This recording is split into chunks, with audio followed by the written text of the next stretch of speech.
Hello and welcome back to the English for Life podcast. I'm your host, Joy. And I'm Will. It's great to be here with you all.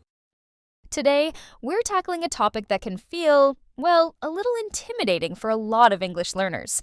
We're talking about verb tenses. That's right. And it's one of those things where if you ask a simple question like, how many verb tenses are there in English? You can get some very different answers. It can be confusing. Exactly. Some people say there are only 2, some say as many as 16. So, today, we're going to demystify verb tenses and stick with the number that's most helpful for you, the learner. And that number is 12. So, why is there so much confusion? Well, it really comes down to how you define tense. In a very strict grammatical sense, a tense is when the verb itself changes its form. Think of see becoming saw for the past. That's a clear change. Right, but for the future tense, we say will see. The verb see doesn't change, we just add the word will. So some linguists argue that because the main verb isn't changing, it's not a true tense. Exactly. And that's why they say English only has 2 tenses, past and present. But, if you're trying to actually learn and speak English, that's not very helpful, is it?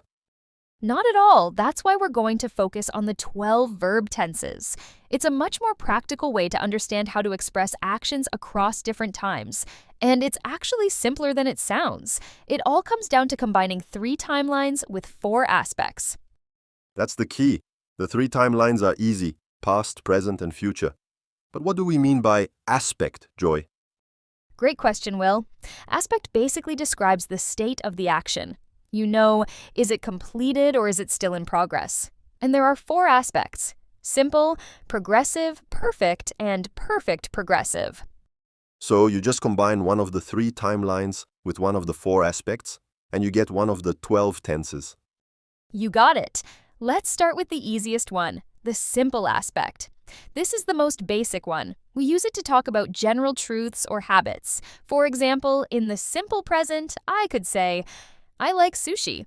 That's a general truth about me. Or, I walk my dog every morning. That's a habit.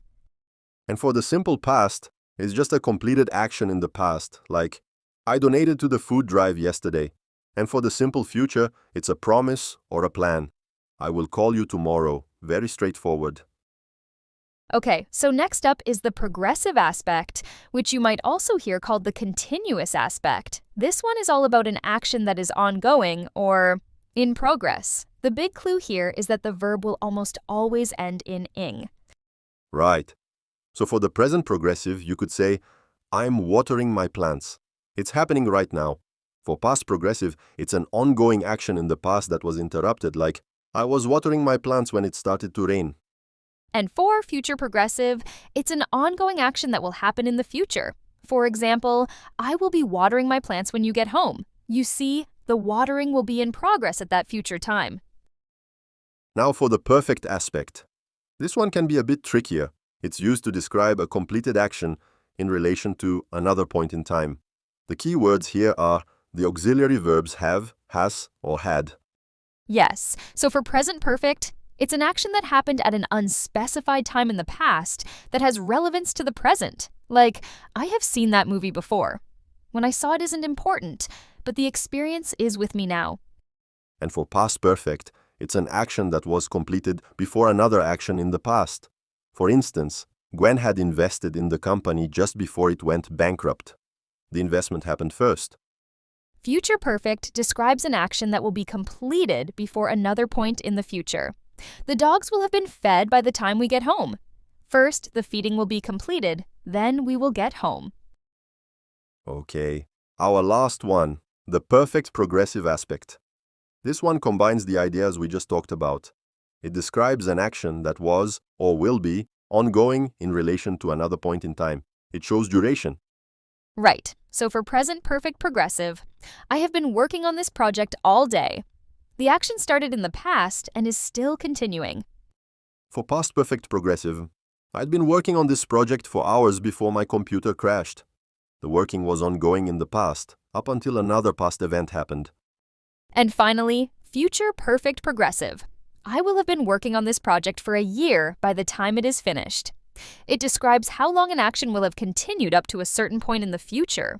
Phew, that's all 12. Now, Joy, there's one area of confusion that comes up all the time for learners. It's the difference between the simple past and the present perfect. They seem so similar. Oh, absolutely. I get questions on this constantly. For example, what's the difference between I saw that movie and I have seen that movie? Well, the rule is actually quite clear once you know it. You use the simple past for an action that happened at a specific point in the past. The time is important, so you would say, I saw that movie last night. Last night is a specific time. And you use the present perfect for an action that happened at an unspecified time in the past. The experience is more important than the exact time. So, I have seen that movie before. When? We don't know. It's not important. The point is that you have the experience of seeing it. So, that's our look at the 12 verb tenses in English. It might seem like a lot, but remember the simple formula: 3 timelines, past, present, and future, multiplied by 4 aspects: simple, progressive, perfect, and perfect progressive. Exactly. Don't feel like you have to master all of them at once. Listen for them when people are speaking, notice how they're used in books and movies, and practice them one by one.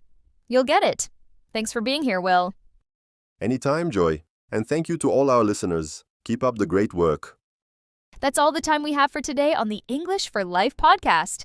Join us next time for more tips and tricks to help you on your language journey. Until then, happy learning!